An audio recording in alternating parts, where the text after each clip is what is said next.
Assalamualaikum warahmatullahi wabarakatuh.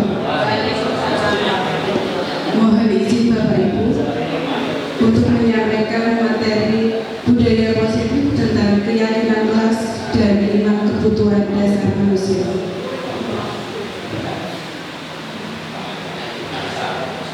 Langsung saja ya. Di situ ada pertanyaan, mengapa tidak peraturan saja? Mengapa harus keyakinan kelas? Ketika ada pernyataan, mengapa kita memiliki peraturan harus menggunakan helm bila mengendarai kendaraan roda 2? Mengapa kita memiliki peraturan 3M? Kemudian ada lagi, mengapa kita memiliki peraturan harus datang tepat waktu? Untuk pertanyaan pertama di situ, kira-kira kalau ada pertanyaan seperti itu, jawabnya bagaimana Bapak Ibu? Mengapa harus menggunakan helm bila mengendarai kendaraan roda 2? Untuk keselamatan. Kemudian yang kedua, mengapa kita memiliki peraturan 3M? Untuk kesehatan. Kemudian yang ketiga, mengapa kita memiliki peraturan harus datang tepat waktu? Pada saat mengikuti pelatihan atau datang tepat waktu dimanapun, ke sekolah, kemudian masuk ke kelas, kira-kira seperti apa Bapak Ibu? Disiplin, tanggung jawab. Nah, ada kata-kata keselamatan, kemudian kesehatan, tanggung jawab, disiplin. Itu merupakan nilai-nilai kebajikan universal yang telah disampaikan Ibu Siti Fatimah tadi. Sehingga yang namanya keyakinan, sebuah keyakinan itu merupakan nilai-nilai kebajikan yang diyakini oleh seseorang, di mana keyakinan tersebut akan membentuk motivasi yang dari dalam, yaitu motivasi yang berasal dari internal atau namanya motivasi intrinsik. Nah, ketika ada peraturan-peraturan seperti itu, bahwa menggunakan helm bila mengendarai, tidak hanya peraturan saja, tetapi kita juga harus memahami kalimatnya, apa tujuannya, apa nilai-nilai kebajikannya. Nah, ketika kita sudah memahami apa tujuannya dan apa nilai-nilai kebajikannya, maka kita akan melakukan kesadaran diri untuk melakukan hal yang baik. Sehingga meskipun tidak ada peraturan untuk menggunakan, maka secara tidak langsung kita memakai helm ketika mengendarai kendaraan seperti itu.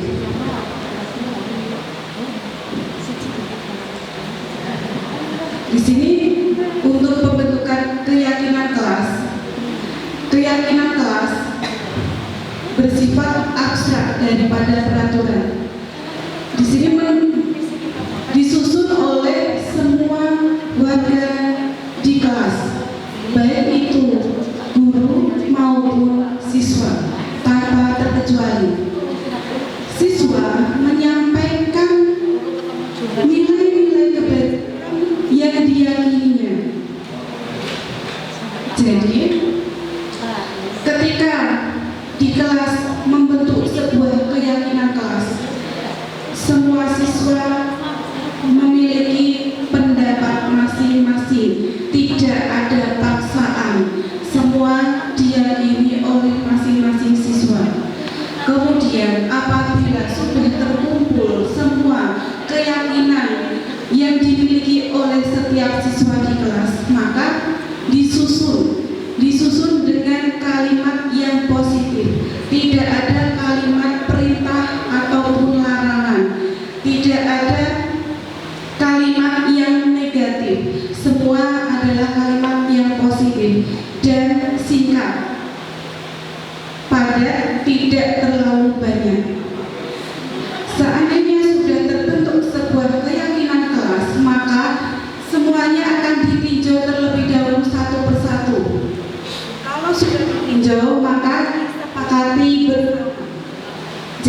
keyakinan kelas 10-3 dibuat poster, kemudian ditempel pada dinding kelas agar semua siswa dapat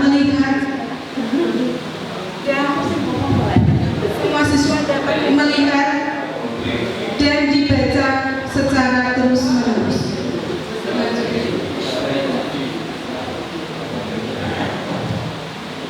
Ini adalah perbedaan peraturan dan keyakinan kelas Bapak Ibu. Di situ terlihat bahwa peraturan adalah suatu kalimat perintah. Ada juga kalimat yang negatif, contohnya dilarang melakukan kekerasan. Di situ ada kalimat kekerasan, ada kalimat negatif. Kemudian ketika keyakinan kelas di situ adalah suatu nilai-nilai kebajikan yang kalimatnya semuanya positif.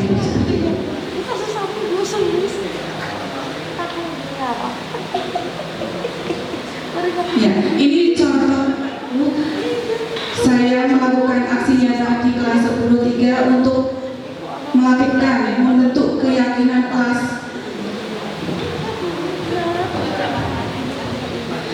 Ya, keyakinan kelas di 10-3 ini disusun oleh seluruh kelas warga kelas 10-3 dan ada curah pendapat di situ, sehingga terbentuklah kalimat-kalimat positif yang merupakan keyakinan mereka. Contoh, menjaga kesehatan, cinta lingkungan, hadir tepat waktu, berpakaian rapi dan sopan, menghargai diri sendiri, teman dan guru, aktif, semangat dan gembira.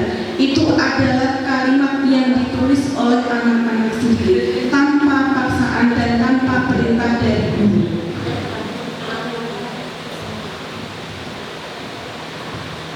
Untuk pembelajaran yang selanjutnya adalah kebutuhan dasar manusia dan dunia berkualitas. Di sini kami akan menyampaikan kebutuhan dasar manusia. Ada 5 kebutuhan dasar manusia. Yang pertama adalah bertahan hidup. Bertahan hidup di sini merupakan kebutuhan manusia secara fisiologis, secara fisik, di mana kebutuhan ini merupakan kebutuhan akan kehidupannya, meliputi makan untuk hidup, kemudian misalkan tidur, tempat tinggal, dan kebutuhan biologis merupakan kebutuhan untuk bertahan hidup. Kemudian yang kedua, kebutuhan kasih sayang dan rasa diterima. Kebutuhan kasih sayang dan rasa diterima merupakan kebutuhan secara fisiologis, di mana kebutuhan ini ada hubungannya dengan koneksi sosial, hubungan dengan kelompok, dengan orang lain, dan dapat diterima oleh kelompoknya.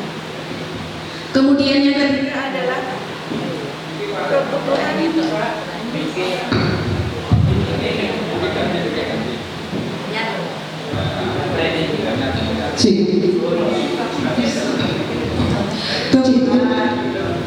yang ketiga adalah kebutuhan tentang penguasaan atau power. Di sini penguasaan di sini adalah kebutuhan untuk mencapai suatu kemampuan. Kemampuan dapat berupa kompeten, terampil. Seandainya ada siswa yang memiliki bakat, minat, dan dia dapat dihargai oleh orang lain, dianggap oleh orang lain, dan diakui, maka kebutuhan penguasaan anak tersebut terpenuhi. Kemudian yang keempat adalah kebutuhan kesenangan. Kebutuhan kesenangan ini kebutuhan untuk mendapatkan rasa senang, kenyamanan, kenikmatan. Kesenangan anak satu dengan anak yang lain itu berbeda. Contoh, jika ada siswa yang senang belajar di dalam ruangan dengan belajar di luar ruangan, begitu. Untuk yang kelima adalah kebutuhan akan kebebasan. Untuk kebutuhan kebebasan ini adalah kebutuhan akan pilihan. Apabila ada seseorang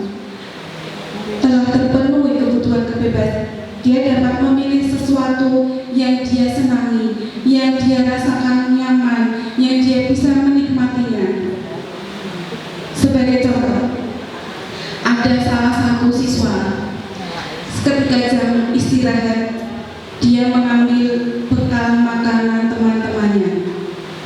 Kira-kira dengan kasus tersebut, kebutuhan apa yang belum terpenuhi Bapak Ibu?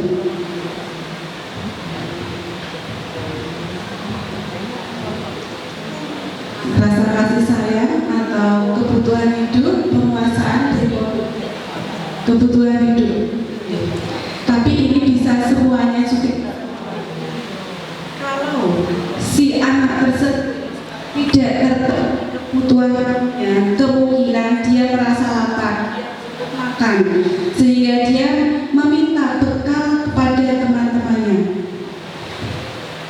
Tapi dia juga bisa untuk mendapatkan kasih sayang dan rasa terimanya itu kurang. Dia butuh perhatian. Ketika dia mengambil bekal makanan temannya, maka dia akan dipanggil oleh Bapak Ibu guru misalkan. Kemudian orang tuanya dipanggil. Nah, dia akan mendapatkan perhatian dari guru, kemudian juga dari orang tuanya. Seperti itu. Di sini juga bisa belum terpenuhinya kebutuhan penguasaan. Dia merasa hebat. Dia merasa tidak ditakuti oleh teman-temannya sehingga dia melakukan hal seperti itu. Tetapi ketika dia tidak memperoleh kebutuhan kesenangan,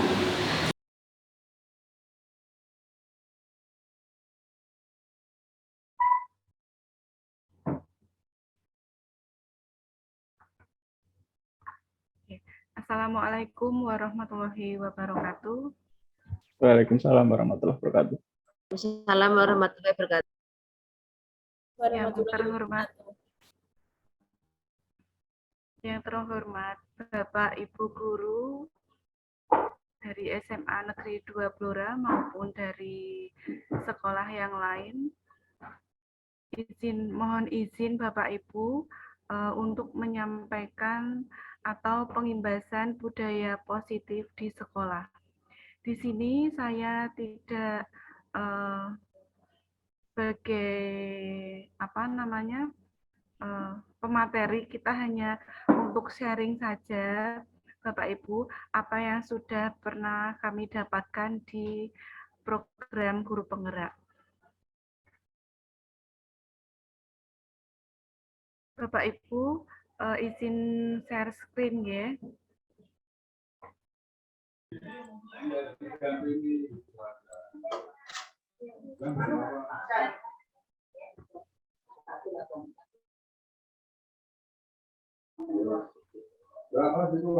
Pada program Guru Penggerak di sini ada materi mengenai budaya positif di sekolah.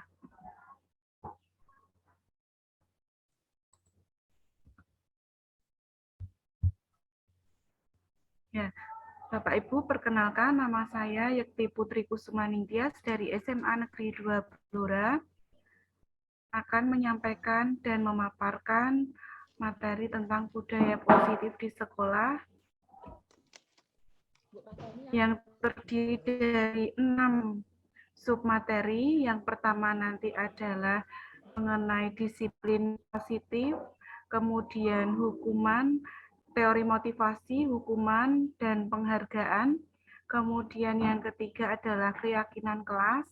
Yang keempat, 5 kebutuhan dasar manusia. Kemudian yang kelima, posisi kontrol. 5 posisi kontrol. Dan yang terakhir adalah segitiga restitusi. Ada 6 konsep utama pada modul budaya positif di sini. Pembelajaran dengan paradigma baru. Di sini dirancang berdasarkan prinsip pembelajaran yang terintegrasi sehingga setiap siswa belajar sesuai dengan kebutuhan dari tahap perkembangannya untuk mewujudkan profil pelajar Pancasila. Kita tahu bahwa profil pelajar Pancasila ada 6 dimensi, yaitu yang pertama adalah berkebinekaan global, kemudian gotong royong, mandiri, berpikir kritis, dan kreatif. kreatif, kemudian beriman dan bertakwa, serta berakhlak mulia. Bapak Ibu, disiplin positif di sini adalah belajar kontrol diri dengan menggali potensi kita agar tercapai tujuan mulia, yaitu sesuatu menjadi seseorang yang kita inginkan berdasarkan nilai-nilai yang kita hargai. Kontrol diri di sini merupakan sesuatu yang berasal dari diri untuk mengontrol, tidak dari orang lain. Nah, sebagai tujuan kita adalah menciptakan anak-anak yang memiliki disiplin diri, sehingga mereka bisa berperilaku pada nilai-nilai kebajikan universal dan memiliki motivasi intrinsik, bukan motivasi ekstrinsik. Jadi motivasi intrinsik di sini adalah motivasi yang berasal dari dalam diri. Siswa sadar menyadari atas perilakunya, apa yang diperbuat dan apa yang diinginkan dan dipercaya. Kemudian disiplin positif di sini merupakan suatu cara menerapkan disiplin yang bertujuan untuk menumbuhkan kesadaran siswa atau murid untuk memberdayakan melakukan sesuatu tanpa ada ancaman, tanpa ada paksaan, hukuman, sokongan, dan lain-lain. Kemudian untuk nilai kebajikan universal. Nilai kebajikan universal di sini adalah sifat positif yang merupakan tujuan mulia yang ingin dicapai setiap individu. Nilai kebajikan yang dicapai oleh setiap anak Indonesia kita kenal pengajar kelas 12 untuk anak-anak kelas 12 IPS menuju aula untuk mengikuti sosialisasi dari BRI Mandapo. Kami ulangi sekali lagi, untuk anak-anak kelas 12 IPS dari IPS 1 untuk menuju ke aula untuk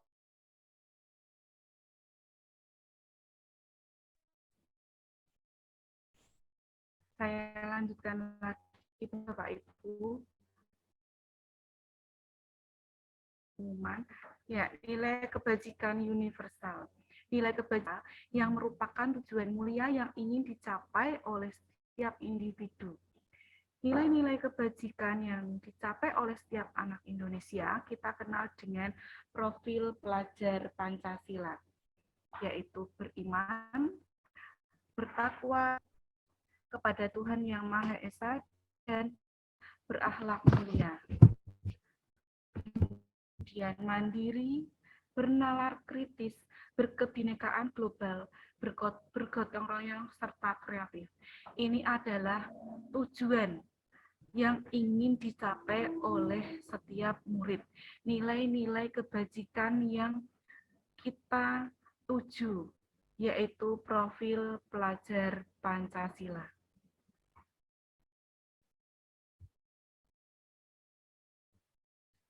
Yang kedua, untuk teori motivasi, hukuman, dan penghargaan.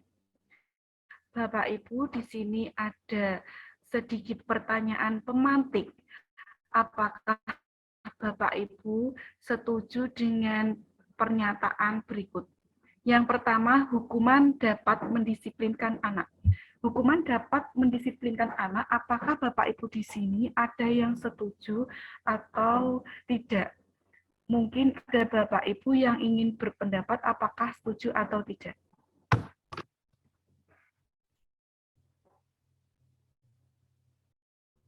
Setuju, Bu. Monggo. Setuju. Baik. Hukuman dapat mendisiplinkan anak. Mengapa setuju, Bapak? Ya, tujuan akhirnya biar anak mau manut, jadi harus diberikan punishment.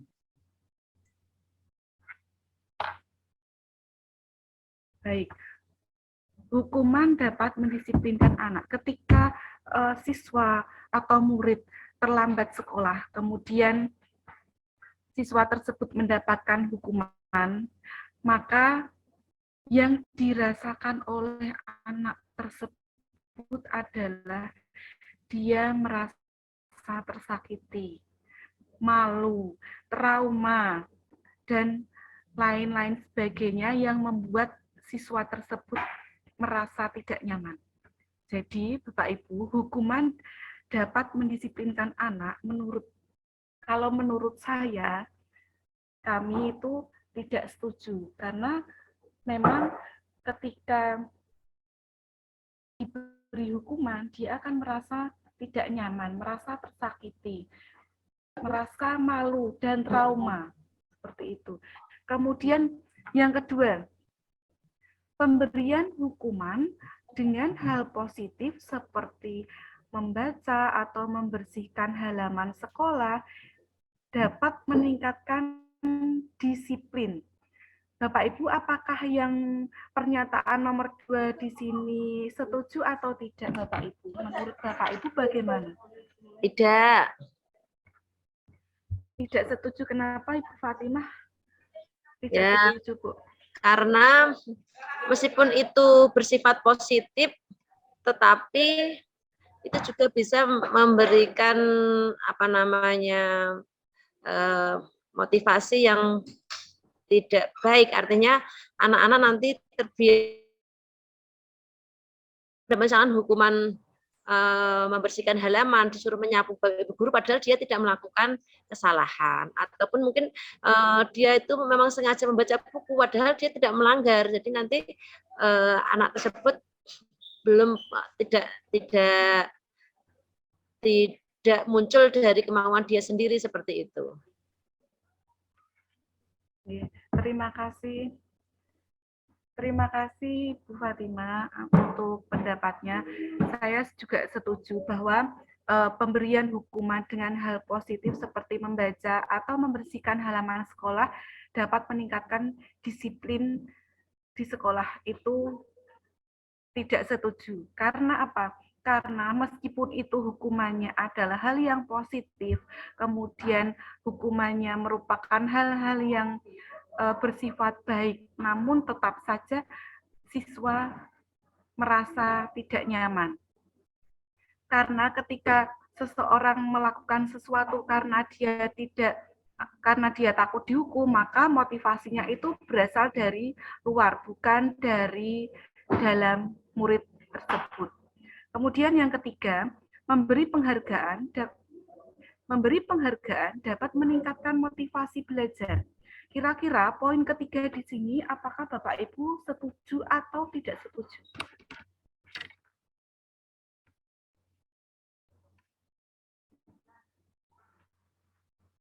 Ya, apakah ada yang berpendapat?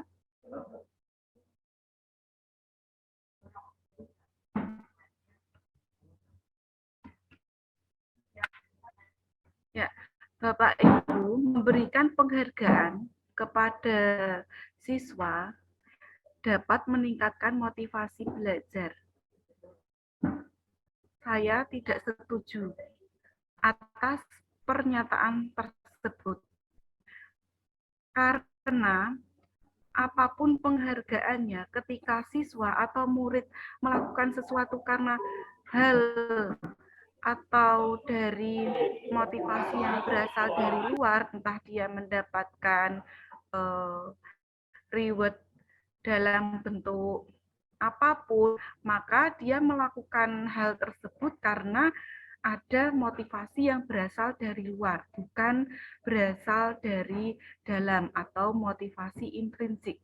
Maka meskipun ada penghargaan, di sini merupakan suatu hal yang tidak baik. Artinya penghargaan dan hukuman ini akan dilakukan murid karena dia melakukan tersebut karena hal-hal yang berasal dari luar, bukan dari dalam, motivasi intrinsik seperti itu.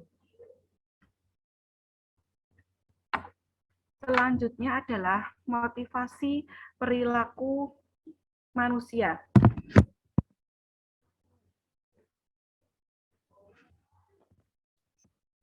Motivasi merupakan dorongan yang timbul pada diri seseorang secara sadar atau tidak sadar untuk melakukan suatu tindakan dengan tujuan tertentu. Jadi, sebuah motivasi manusia itu adalah dorongan yang timbul dari seseorang secara sadar atau tidak sadar untuk melakukan suatu tindakan dengan tujuan tertentu.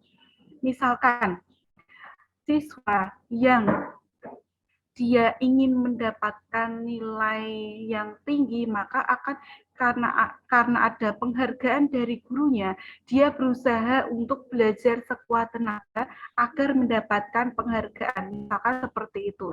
Nah, ketika ada guru yang tidak memberikan penghargaan, maka dia belajarnya berkurang. Nah, dari sinilah kita dapat belajar bahwa motivasi perilaku manusia sebaiknya itu berasal dari dalam atau secara sadar dengan motivasi yang berada dari dalam, bukan karena suatu penghargaan dari orang lain maupun hukuman.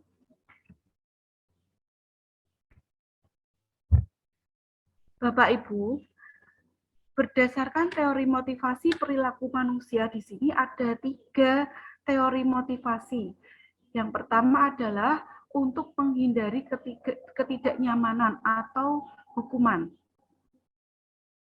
Apa yang akan terjadi apabila saya tidak melakukannya?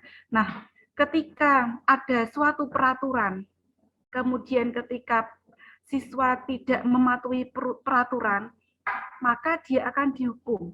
Nah, untuk menghindari hukuman tersebut, maka murid atau siswa tidak motivasi yang berasal dari luar atau motivasi eksternal. Kemudian yang kedua adalah untuk mendapatkan imbalan dari orang lain atau mendapatkan penghargaan dari orang lain. Nah, apa yang akan saya dapatkan apabila saya melakukannya? Ketika seorang murid, tadi sudah saya sampaikan, ketika dia belajar atau dia bisa menyelesaikan suatu soal, maka dia akan mendapatkan bintang atau penghargaan dari gurunya. Maka murid tersebut akan berusaha untuk mendapatkan bintang tersebut. Nah, ini adalah motivasinya berasal dari motivasi eksternal, karena dia ingin mendapatkan suatu penghargaan dari orang lain. Kemudian yang ketiga, Bapak Ibu, di sini untuk menghargai diri sendiri. Artinya, menghargai diri sendiri, bahwa seseorang itu melakukan sesuatu berasal dari diri tanpa paksaan, secara sadar. Ini motivasinya berasal dari dalam atau motivasi internal. Nah, saya akan menjadi orang seperti apa bila saya melakukannya? Murid yang melakukan atau melakukan perilaku yang dia sadar tanpa paksaan, karena ada hukuman, karena tidak ada maupun adanya penghargaan, dia akan tetap melakukan hal yang sama, yang berasal dari dalam diri murid tersebut. Konsep disiplin dengan identitas. Identitas ada perbedaan hukuman dan penghargaan. Jika hukuman, murid akan merasa tersakiti, tidak nyaman, murid takut, memaksa, karena hukuman itu bersifat memaksa. Kemudian murid menyembunyikan kesalahan. Jadi ketika ada murid yang melakukan kesalahan, dia tidak akan jujur atau menyampaikan kesalahan, dia akan menyembunyikan kesalahannya sendiri. Kemudian murid juga akan menjadi rendah diri. Kemudian yang kedua, jika ada penghargaan di sini juga tidak efektif. Karena apa? Karena bisa merusak hubungan dengan temannya, mematikan kreativitas, menghukum dengan sistem ranking, merampas hak menghargai kreativitas. Bapak Ibu, ketika kita ada sistem ranking, kemudian ketika ada teman kita yang mendapatkan ranking 1 dan kita tidak mendapatkan ranking 10 besar misalkan, itu motivasinya akan turun dan akan mematikan kreativitas murid tersebut. Sedangkan konsekuensi, tadi ada hukuman, kemudian ada penghargaan, kemudian sekarang konsekuensi. Nah, konsekuensi di sini adalah suatu kesepakatan apabila tidak melaksanakan peraturan atau ada tindakan yang kurang tepat, maka sudah ada konsekuensi yang telah disepakati.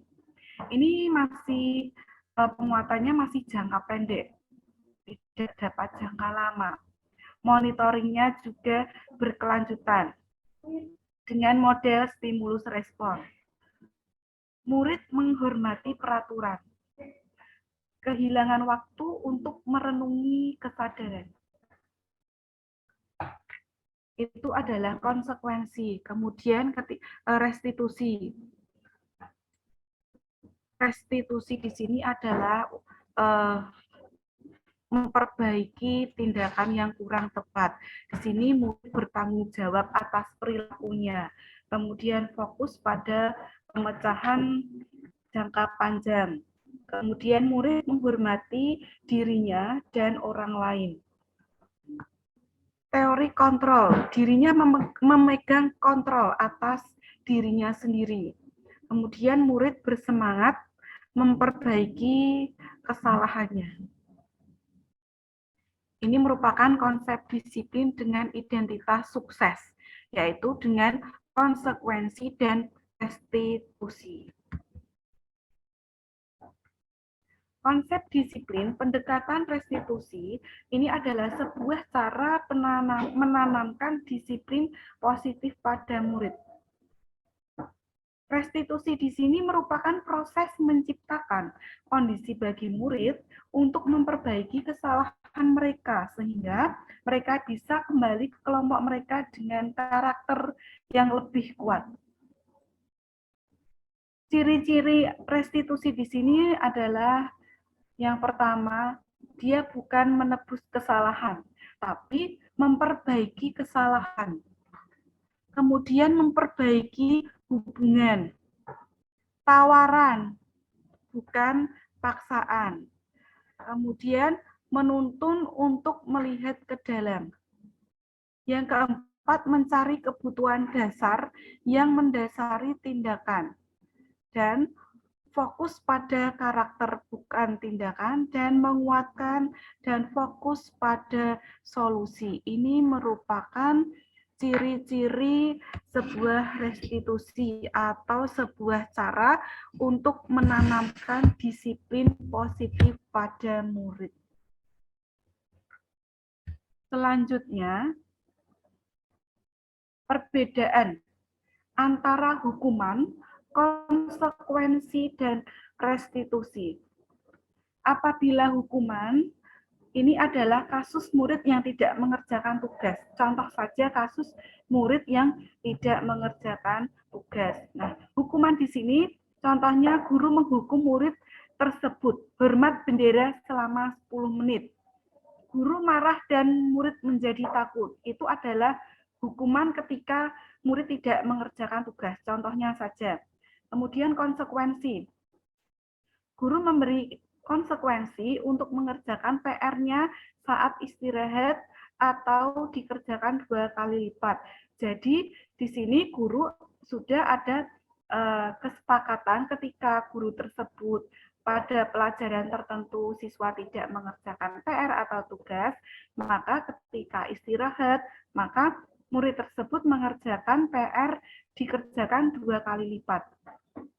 Kemudian guru tegas dan siswa menghormati peraturan. Ini adalah konsekuensi. Kemudian untuk restitusi, guru menanyakan keyakinan kelas dan membantu siswa menyelesaikan. Jadi, guru menanyakan apa keyakinan yang kamu percaya, sehingga siswa dapat menyelesaikan dan guru dapat membantu untuk menyelesaikan apa yang harus dilakukan oleh murid tersebut, sehingga dia sadar akan kesalahan atau tindakan yang kurang tepat. Yang kedua, guru terbuka dan siswa menghormati dirinya dan orang lain. Di sini ada dialog dua arah antara guru dan murid agar murid dapat memperbaiki kesalahannya dengan arahan dan bimbingan oleh guru. Ini adalah perbedaan antara hukuman, konsekuensi, dan restitusi. Kemudian Bapak Ibu, keyakinan kelas.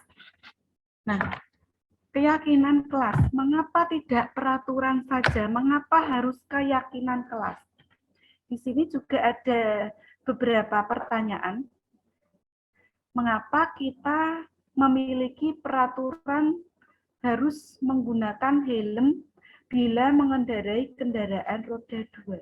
Kira-kira Bapak Ibu ketika ada pertanyaan seperti ini, jawabannya bagaimana? Nanti Bapak Ibu ada yang bisa menyampaikan pendapatnya, mengapa kita menggunakan helm mengendarai kendaraan roda 2, itu kenapa Bapak Ibu? Apakah kita mematuhi peraturan lalu lintas yang ada atau bagaimana? Mungkin ada yang ingin selamat Bu. Ingin selamat, yeah. Jadi ketika Bu Fatimah tadi mengatakan bahwa menggunakan helm saat mengendarai kendaraan roda 2 itu karena ingin selamat, bukan karena mengikuti peraturan lalu lintas yang sudah ada.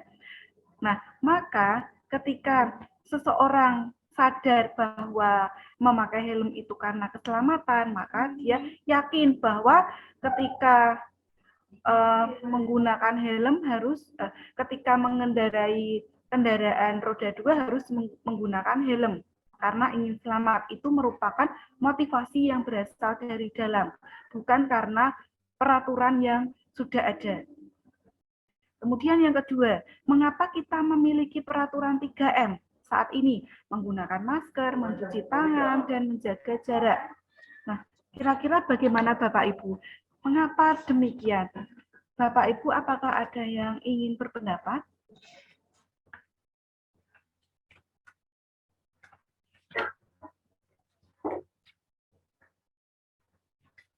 Ya, ketika kita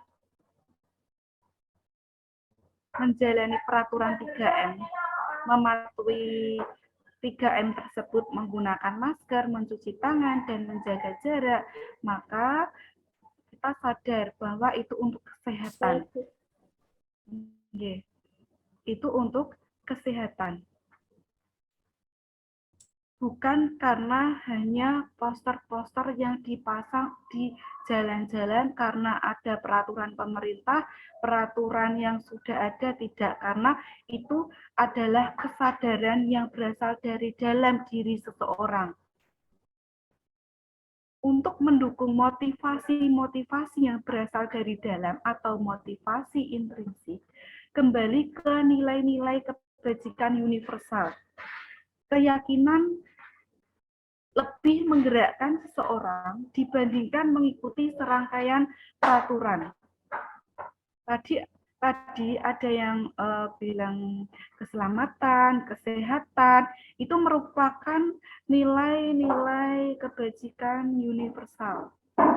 Itu Bapak Ibu. Lanjut ya. Peraturan dan keyakinan kelas. Ada perbedaan antara peraturan dan keyakinan kelas. Peraturan merupakan suatu yang bersifat perintah. Ada kalimat larangan, ada kata negatif. Contohnya, dilarang mengganggu orang lain, dilarang melakukan kekerasan, dilarang menggunakan narkoba. Itu adalah kalimat-kalimat peraturan, ada kalimat larangan, perintah, ada kata negatif, yaitu kekerasan. Itu adalah kata-kata negatif. Jangan berlari, itu adalah kalimat-kalimat negatif. Jadi Bapak Ibu, peraturan di sini ciri-cirinya bisa bersifat memaksa, perintah, larangan, dan lain sebagainya. Ada kalimat negatif. Peraturan juga dibuat oleh satu pihak saja, pihak tertentu, bukan dibentuk oleh semua warga yang terkait pada kelompok tersebut. Sedangkan keyakinan kelas di sini adalah suatu nilai-nilai kebajikan universal. Menggunakan kalimat yang positif, kata yang positif, tidak memaksa, tidak ada larangan. Contohnya tanggung jawab, menghormati orang lain, berkomitmen, keselamatan, menghormati orang lain, kemudian kesehatan, dan lain sebagainya. Ini adalah contoh-contoh keyakinan kelas. Dan keyakinan kelas ini dibentuk tidak hanya satu pihak saja, tapi melibatkan seluruh warga di kelas, antara murid, guru, dan seluruh warga kelas yang membentuknya. Nah, bagaimana pembentukan keyakinan kelas? Di sini, pembentukan keyakinan kelas lebih abstrak dari peraturan Bapak Ibu. Kemudian berupa pernyataan universal. Ada nilai-nilai kebajikan universal di dalamnya. Dibuat dalam bentuk positif. Semua kata adalah kalimat yang positif. Semua adalah kata yang positif. Kemudian sesuai dengan kondisi kelas sekolah atau kondisi kelas, di mana keyakinan kelas ini dapat berubah sesuai dengan kondisi kelas atau kondisi sekolah. Dan semua warga sekolah atau kelas ini dilibatkan. Jadi semuanya ada curah pendapat dan semuanya terlibat. Sehingga tidak ada paksaan atau perintah yang ditujukan kepada murid. Itu merupakan dari murid sendiri, dari murid dan untuk murid, yang diyakini dan dipercaya sesuai dengan nilai-nilai kebajikan universal. Bapak Ibu, ini adalah contoh keyakinan kelas. Datang tepat waktu, berdoa sebelum belajar, saling menghormati, membuang sampah pada tempatnya. Ini adalah contoh keyakinan kelas yang dibuat oleh seluruh warga kelas. Sebaiknya keyakinan kelas ini disusun oleh semua warga kelas, kemudian ditinjau, kemudian disepakati. Setelah disepakati, bisa diberi tanda tangan atau untuk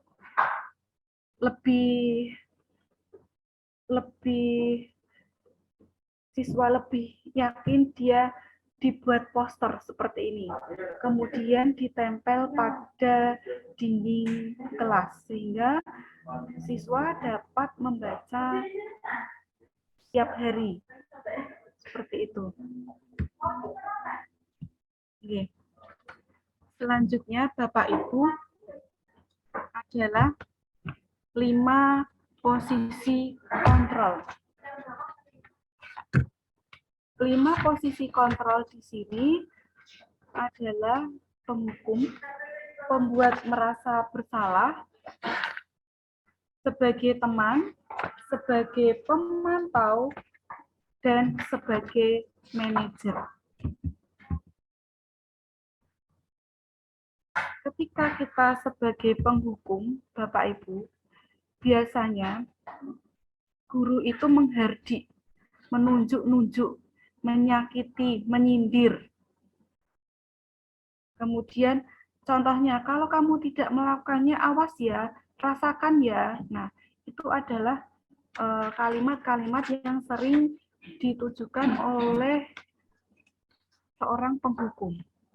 Kemudian hasilnya, siswa akan memberontak, menyalahkan orang lain, sering berbohong karena takut untuk dihukum sehingga dia berbohong. Kemudian murid meletakkan guru di luar dunia berkualitas. Jadi karena merasa dunia berkualitas seorang tersebut itu tidak ada, maka untuk dia ingin dunia berkualitasnya ada, maka dia meletakkan guru tersebut di luar dunia berkualitas. Sehingga murid berkata, biarkan saja, nanti juga marah-marah lagi.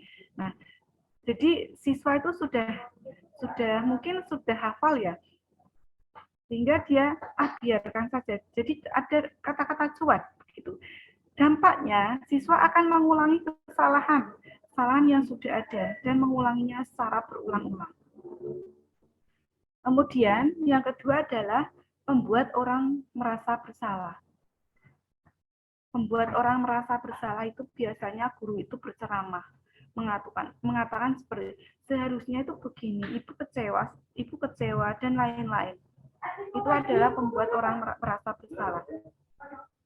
Maka siswa akan menyembunyikan atau menyangkal dan juga berbohong.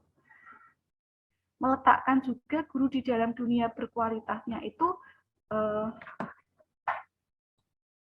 di luar dunia berkualitasnya.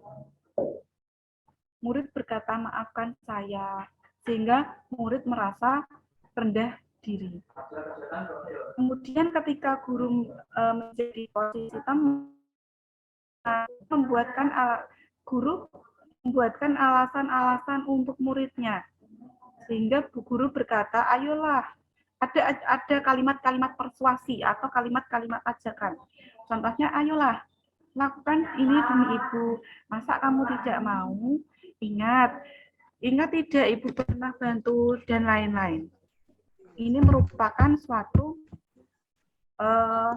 sebuah kalimat-kalimat persuasi atau kalimat ajakan.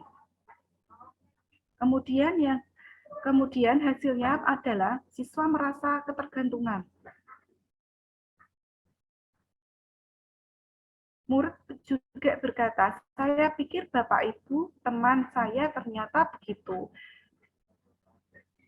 Jadi dampaknya murid akan lemah, tidak mandiri, tergantung pada Bapak Ibu guru yang hanya disukai, yang menjadi teman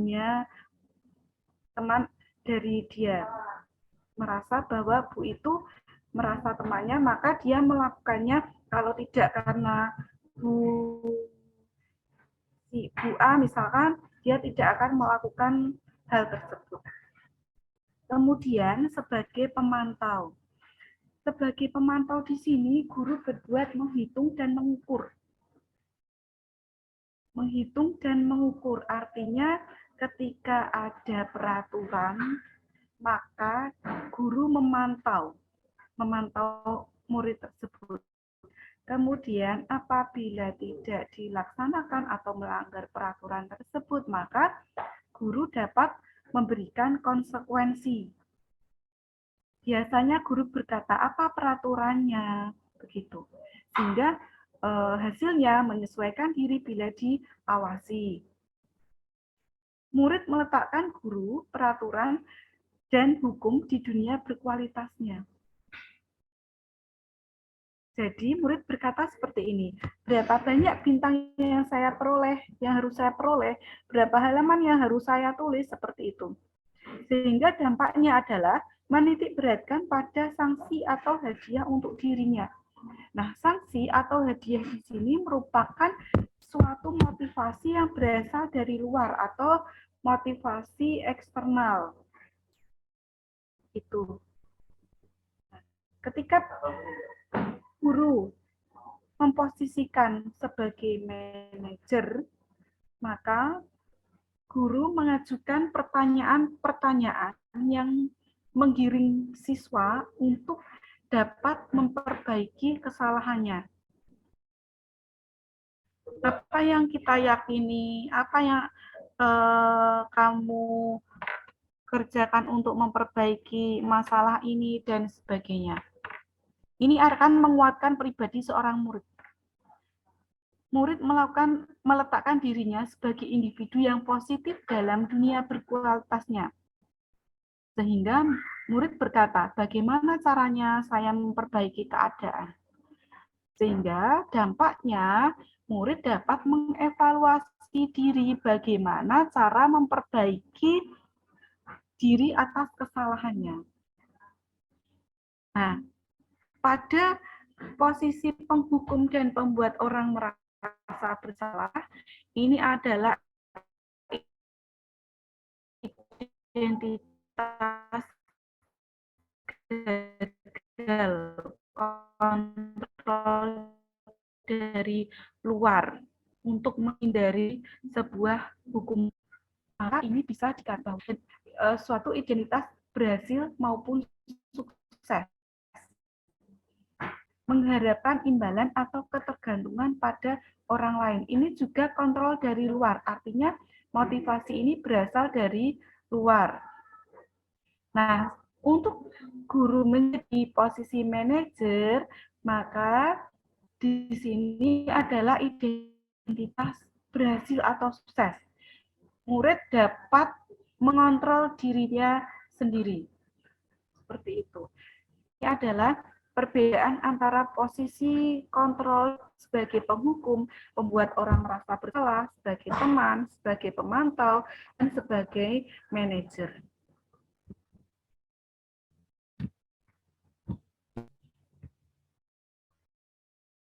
Bapak Ibu, ketika ada pernyataan seperti ini, saya kecewa sekali dengan kamu.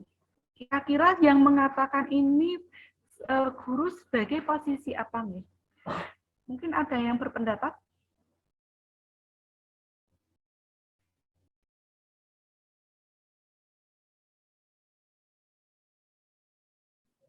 Sebagai pembuat orang bersalah, Bu.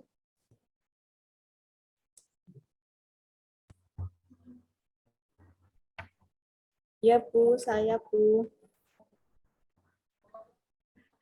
Mohon maaf tadi terpental. Izin share screen, nggih. Mohon maaf, Bu, bisa diulang lagi, Bu.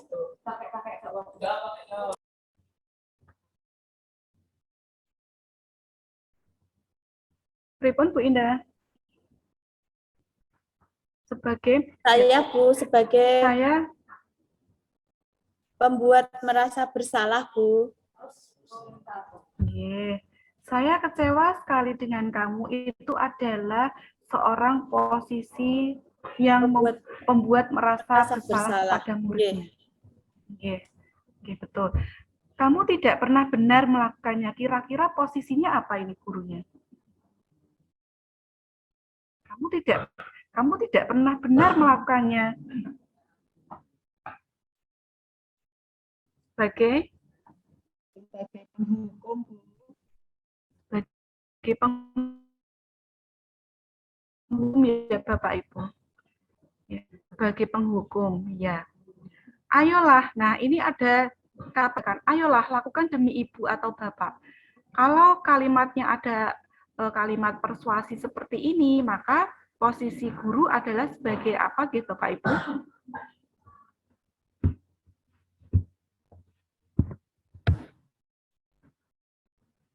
Sebagai teman, karena dia ada ajakan persuasi. Tadi sudah dikatakan bahwa ketika ada kalimat persuasi, ajakan demi ibunya, maka ini merupakan posisi guru sebagai teman.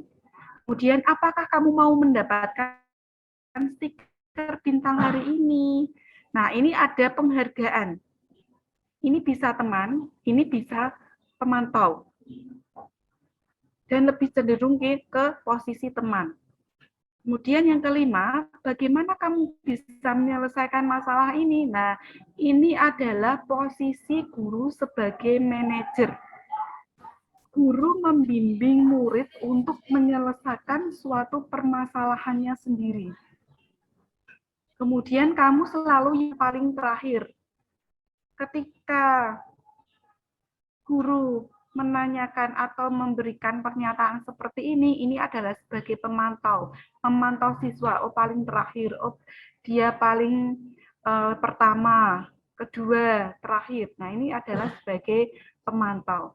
Ini adalah kalimat-kalimat pernyataan guru sebagai teman, sebagai penghukum, membuat merasa bersalah, maupun karena adanya dia seorang manajer. Selanjutnya,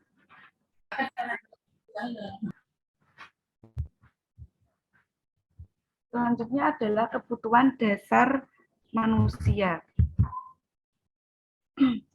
Bapak Ibu, ada 5 kebutuhan dasar manusia. Yang pertama adalah bertahan hidup, kemudian kasih sayang dan rasa diterima. Ketiga adalah penguasaan, kemudian kebebasan, dan kesenangan. Ini merupakan kebutuhan-kebutuhan dasar yang ingin dipenuhi oleh setiap manusia. Yang pertama adalah kebutuhan untuk bertahan hidup. Bapak Ibu, untuk bertahan hidup atau survival di sini merupakan kebutuhan yang bersifat fisiologis. Contohnya adalah kesehatan, makanan, rumah, faktor biologis itu juga merupakan sebuah kebutuhan dasar untuk memenuhi bertahan hidupnya. Kemudian yang kedua adalah rasa kasih sayang atau cinta dan rasa diterima.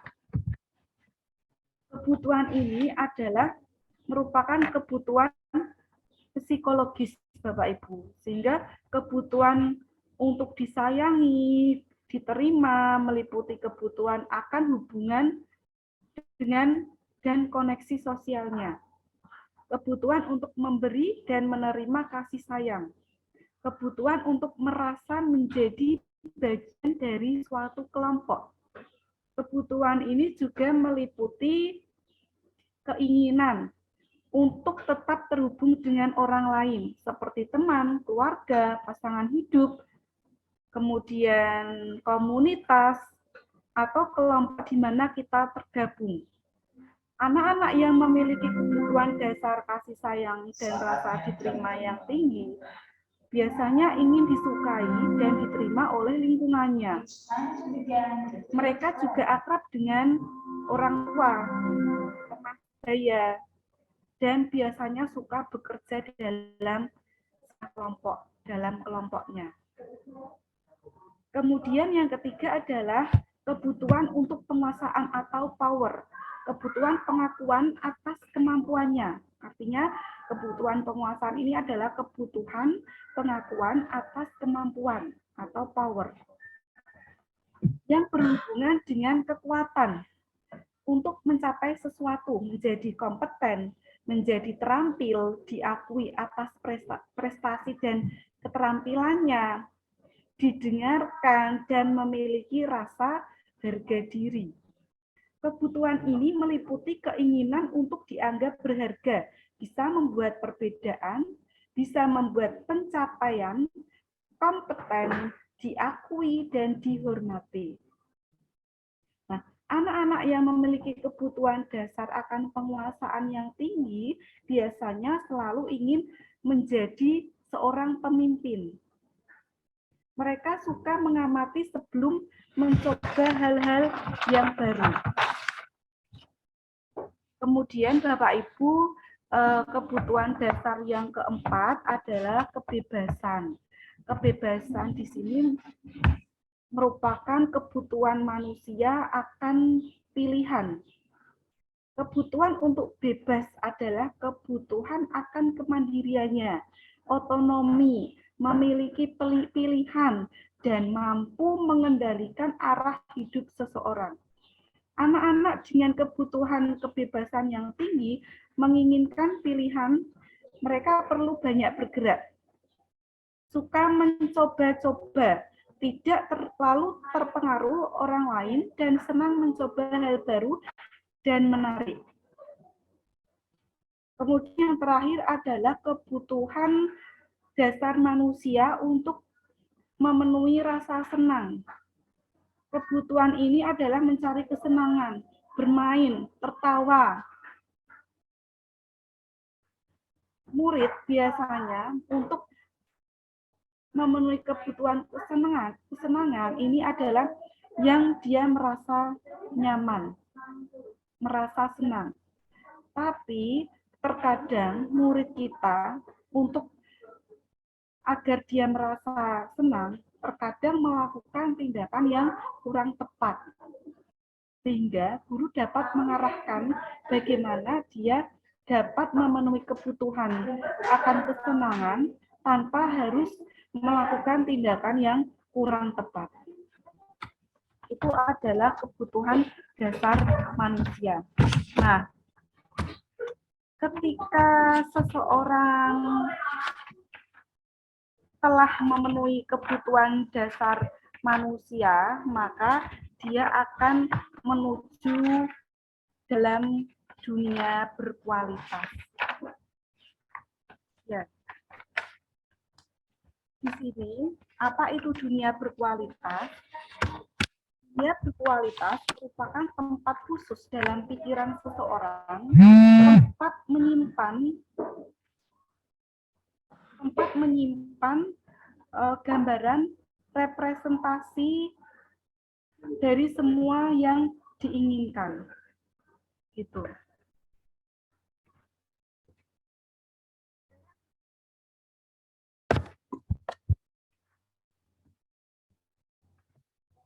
Selanjutnya, Bapak Ibu, ini adalah yang terakhir adalah dunia, segitiga restitusi. Nah, segitiga restitusi ini merupakan suatu cara yang dilakukan oleh guru untuk mengarahkan peserta didik atau murid untuk memperbaiki kesalahannya. Dia memperbaiki kesalahannya secara mandiri, tanpa ada paksaan. Yang pertama adalah yang dilakukannya adalah menstabilkan identitas. Yang kedua adalah validasi tindakan yang salah atau validasi kebutuhan. Kemudian yang ketiga adalah menanyakan keyakinan murid. Saya akan satu persatu untuk identitas. Untuk menstabilkan identitas, ini guru membuat anak dari merasa gagal karena berbuat salah menjadi positif atau merasa sukses. Biasanya di sini guru berkata, berbuat salah itu hal-hal yang manusiawi. Tidak ada manusia yang sempurna. Jadi kita menstabilkan apa yang dilakukan oleh anak itu adalah hal yang wajar. Karena sebagai guru kita juga pasti pernah melakukan kesalahan. Ketika siswa datang terlambat, guru juga ada yang pernah datang terlambat. Jadi untuk menstabilkan identitas. Dan Bapak Ibu guru di sini tidak tertarik untuk mencari siapa yang benar, siapa yang salah, tapi kita tertarik untuk menyelesaikan masalah. Jadi tidak mencari tahu siapa yang salah, siapa yang benar. Kalau kamu dirimu sendiri terus-menerus, apakah kamu bersikap baik pada dirimu sendiri? Nah, contohnya berkata seperti itu. Kemudian validasi kebutuhan atau validasi tindakan yang salah. Membantu siswa mengenali basic need atau kebutuhan yang ingin dipenuhi ketika melakukan kesalahan itu. Maka kita mencari tahu kebutuhan dasar apa yang belum ada pada anak tersebut. Sebelumnya tadi ada 5 kebutuhan dasar, yaitu tadi bertahan hidup, kesenangan, kebebasan, kasih sayang, kemudian rasa diterima, seperti itu. Nah, apa kebutuhan dasar yang belum terpenuhi oleh siswa tersebut sehingga dia melakukan sebuah tindakan yang salah? Biasanya guru berkata seperti ini, kamu bisa saja akan melakukan hal yang lebih buruk, tapi kamu tidak melakukannya. Kamu pasti punya alasan mengapa melakukannya. Apa yang penting bagi kamu? Kamu boleh tetap berusaha menjaga sikap itu. Nah, seperti itu ya Bapak Ibu. Jadi, kita memvalidasi kebutuhan anak, memvalidasi apa sih kebutuhan yang belum terpenuhi, sehingga mengapa murid tersebut melakukan tindakan yang kurang tepat, seperti itu. Yang ketiga adalah menanyakan keyakinan. Anak melihat kesalahannya dihubungkan dengan norma sosial dan nilai-nilai yang mendasari manusia berinteraksi dengan orang lain. Jadi, siswa atau murid menghubungkan kesalahannya dengan nilai-nilai kebajikan yang telah diyakini dan disepakati di kelas dan atau di sekolah. Biasanya guru berkata seperti ini, apa nilai yang kita percaya di kelas atau di sekolah kita? Nilai-nilai universal apa yang telah kita sepakati? Kelas yang ideal itu seperti apa sih? Kamu ingin jadi anak seperti apa? Apa yang kamu rasakan ketika kamu melakukan itu? Kamu merasa menjadi orang yang seperti apa? Nah, itu adalah kalimat-kalimat yang dikatakan oleh guru. Atau menerapkan segitiga restitusi di sini, ada 2 arah percakapan antara guru dan murid, sehingga murid sudah merasa dihargai. Guru menggiring siswa untuk menyelesaikan masalahnya dengan arahan dan bimbingan murid.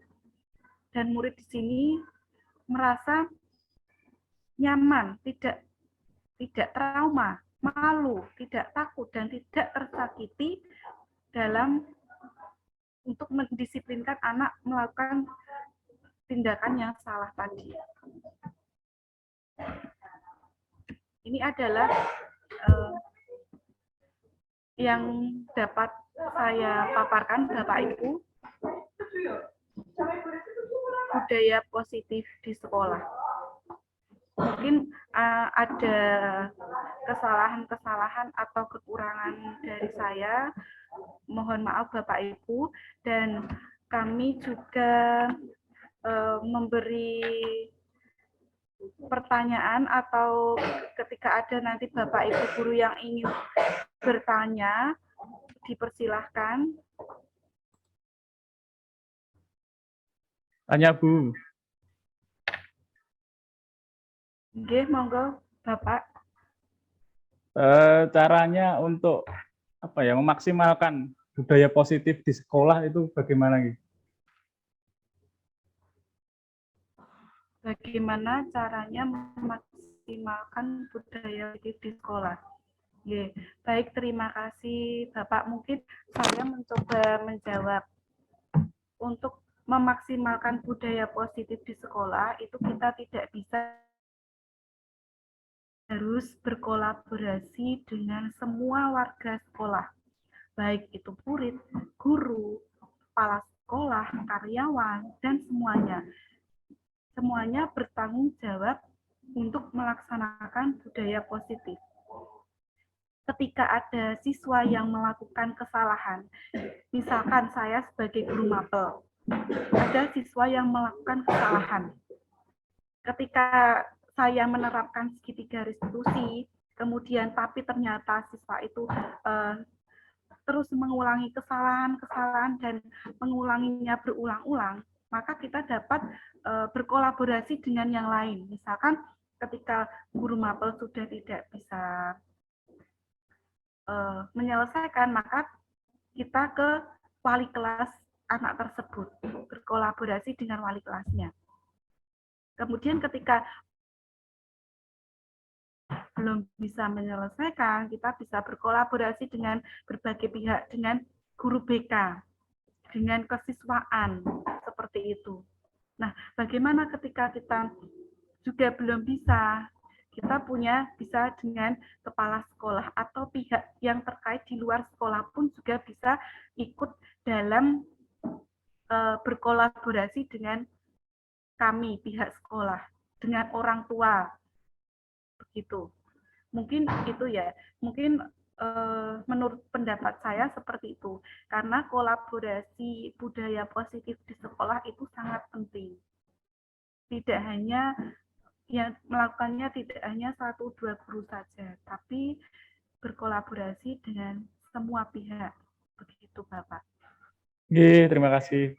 Mungkin atau ada yang menambahkan dari Bapak Ibu yang lain? Mungkin dari sekolah yang lain, dari SMA 1 mungkin, dari Bu Isel.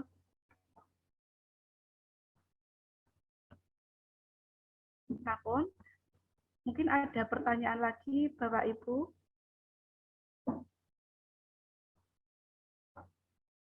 Tidak ada, ya? Terima kasih Bapak Iya, Ibu. Bu. Iya, Bu Indah, monggo Bu Ya, Indah. saya mau bertanya. Saat Bu Panjenengan sudah menerapkan budaya positif di kelas, mungkin pendapat anak bagaimana, Bu? Apakah ada perubahan, anak menjadi lebih senang atau lebih nyaman seperti itu? Mungkin bisa disampaikan biar kami juga mengikuti jejak Panjenengan melaksanakan disiplin positif di kelas kita masing-masing. Terima kasih. Terima kasih Bu Indah. Mencoba menjawab dari pertanyaan dari Bu Indah. Ketika saya pernah melakukan segitiga restitusi di kelas, ketika ada siswa yang mengantuk di kelas ataupun bermain HP di kelas, saya mencoba berdialog dengan mereka. Nah, ketika saya menerapkan segitiga restitusi dengan menstabilkan identitas, validasi kebutuhan, dan menanyakan keyakinan, setelah itu saya bertanya kepada siswa, apa yang kamu rasakan? Nah, ternyata siswa ini tidak merasa takut dengan apa yang dilakukan oleh guru, merasa nyaman, merasa tidak malu dan tidak trauma. Dia juga tidak tersakiti. Siswa juga sadar apa yang telah dilakukannya. Jadi mungkin seperti itu Bu Indah. Itu ada pengalaman dari kami yang pernah menerapkan segitiga restitusi di kelas kepada siswa yang telah bermain HP di kelas, yang mengantuk, yang terlambat, ada juga yang bahkan yang bajunya tidak rapi dikeluarkan, seperti itu. Mungkin ada tambahan dari Bapak Ibu, mungkin ada yang bisa menambahkan juga, berpendapat juga boleh. Ya, terima kasih Bu Yekti. Mungkin saya juga berencana ingin menerapkan sama seperti yang sudah jenengan terapkan. Nanti semisal saya kurang paham atau apa, saya bisa belajar lagi dari panjenengan dan Bapak Ibu guru yang lain. Terima kasih. Ini Bu Indah, kita ini sharing ya. Jadi ini juga saya dapatkan di materi pendidikan guru penggerak. Jadi kita juga sebagai guru saling sharing, saling berdiskusi, saling berkolaborasi, mana yang dapat yang baik kita terapkan di sekolah, seperti itu. Begitu. Sampun Bapak Ibu, apakah ada pertanyaan lain mungkin dari Bapak Ibu Cukup Bu, cukup. cukup. Oke, kalau cukup, terima kasih Bapak Ibu telah bergabung bersama kami dalam pengimbasan budaya positif di sekolah. Saya juga mohon maaf atas kesalahan dan kekurangan dari saya. Terima kasih sekali. Wassalamualaikum warahmatullahi wabarakatuh. Waalaikumsalam. Waalaikumsalam warahmatullahi wabarakatuh. Mohon maaf, seandainya foto dulu bagaimana nggih, Bu? Ya, Oke, Bu. siap-siap. Kalau seandainya banyak yang on kamera bagaimana? Bu Irna bisa on kamera. Terima kasih. Bisa, Bu. Bu Hemi on kamera saged mboten nggih sama Bu Rizky nggih. Bu Ica. Oh, nggih sampun enggak apa-apa. Ini yang ngambil kamera saya atau mungkin dari Pak Yanung bisa enggak ya? Iya, sebentar. Oke. Saya beri abang nggih. 1, 2, 3.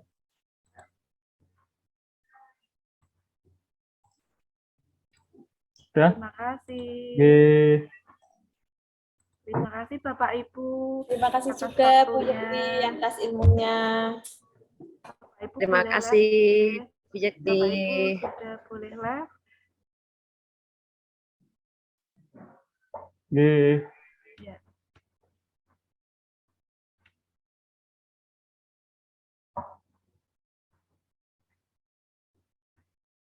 Recordnya dimatikan.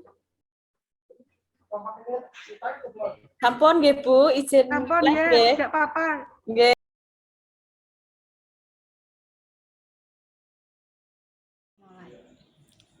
Saya Slamet Joko Waluyo, Kepala SMA Negeri 2 Blora, mengucapkan terima kasih kepada guru penggerak yang ada di SMA Negeri 2 Blora. Sementara ini ada 5 calon guru penggerak yang sudah mengimbaskan hasil pembelajaran di kelas ke Bapak Ibu guru yang lainnya.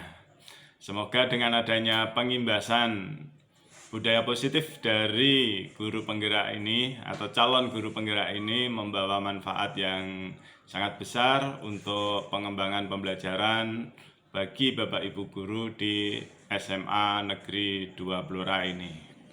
Untuk itu, saya ingin agar Bapak Ibu guru penggerak bisa menggerakkan semua Bapak Ibu guru yang ada di SMA 2 Blora ini sehingga capaian pembelajaran akan lebih baik lagi. Dan semoga kerja keras dari calon guru penggerak ini membawa manfaat, membawa hasil yang besar khususnya bagi calon guru penggerak itu sendiri dan umumnya bagi pembelajaran di SMA Negeri 2 Blora dan pembelajaran di sekolah-sekolah lain di Kabupaten Blora dan juga di Jawa Tengah. Bahkan bisa menular ke seluruh Indonesia. Itu yang bisa kami sampaikan. Terima kasih. Assalamualaikum warahmatullahi wabarakatuh.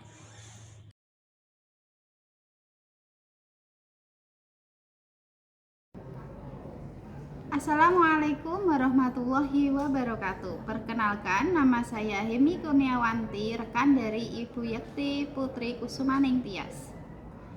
Saya sangat berterima kasih sekali atas diseminasi yang disampaikan oleh Ibu Yekti, khususnya tentang budaya positif. Selama ini, budaya positif di sekolah kami, SMA Negeri 2 Blora, setelah diterapkan. Akan tetapi, dengan diseminasi yang disampaikan oleh Bu Putri, semakin meningkatkan pemahaman kami, terutama dalam segi 5 posisi kontrol. Jadi, untuk mendisiplinkan anak-anak, cenderung kita itu melakukan tindakan sebagai penghukum atau membuat merasa bersalah. Ternyata Dua posisi kontrol tersebut kurang maksimal. Lebih baik jika diterapkan sebagai posisi manajer. Dan penyelesaian kasus-kasus murid yang bermasalah, kami sering menghadapkan pada peraturan atau tata tertib yang dibuat oleh sekolah. Saat ini kami menjadi mengerti untuk menyelesaikan masalah kasus-kasus yang ditimbulkan oleh murid, ternyata ada langkah yang lebih baik, yaitu menggunakan segitiga restitusi. Semoga budaya positif yang didesiminasikan Bu Putri ini dapat diterima oleh teman-teman semua dan kami semua dapat berkolaborasi untuk mewujudkan budaya positif di sekolah kami. Terima kasih, kurang lebihnya mohon maaf. Wassalamualaikum warahmatullahi wabarakatuh. Assalamualaikum warahmatullahi wabarakatuh. Nama saya Yanung Pujorarjanto dari SMA Negeri 1 Ngawen. Berkaitan dengan pengimbasan program guru penggerak dengan narasumber Ibu Yekti Putri Kusumaning Tias dari SMA Negeri 2 Blora. Menurut saya penyampaian dari Ibu Yekti Putri sudah baik, kemudian runtut, kemudian tampilan atau slide-nya sudah informatif, sudah disusun dengan sangat baik, kemudian isi dari materi yaitu tentang budaya positif. Mudah-mudahan harapan saya pribadi bisa diterapkan di sekolah saya di SMA Negeri 1 Ngawen. Tetap semangat Bu Yekti Putri, sukses selalu. Wassalamualaikum warahmatullahi wabarakatuh.